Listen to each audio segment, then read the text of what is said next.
Crows helping wallabies, but not safe for work? What? Yes. It's actually safe for work. Weird. It's maybe a little bit bloody. Bloody? What are you talking about, Will? Why? So this is cam footage set in the wilderness, and there's food in front of the camera where they could film wildebeest or wallabies. Wallabies. Wallabies. Which is like a little kangaroo-like thing. And they happen to film this wallaby who is covered in ticks. Oh, yeah. Like massive ticks. Mm-hmm. And this wallaby is just trying to get some food from this bucket. Yeah. And you can kind of see here, it kind of like flicks away really quickly. And you don't see it on camera, but you can kind of maybe see in the corner that there's a crow's beak. Yeah. Like that's kind of pecking at him. Mm-hmm.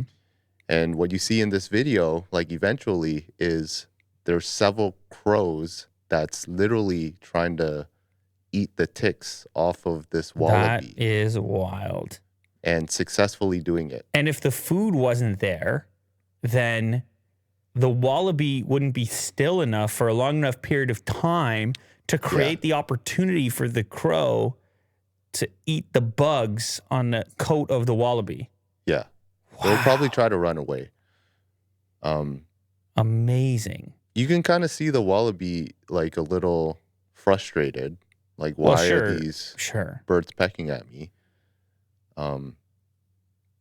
Yeah, the wallaby has no idea. Obviously, it feels like pain. They're like, these birds are just bugging me. But in the end, the wallaby wins. Yes. And so do the birds. And so do the birds. Yes. They get a meal ticket. Wow. And they picked every single one off. Mm-hmm. Damn. That is, well, nature, man. Yeah, nature helping nature. Mysterious ways. Everybody can win in a scenario like that. Mm-hmm. Is very, very interesting. Yeah. Symbiotic relationship. Shout out someone somewhere.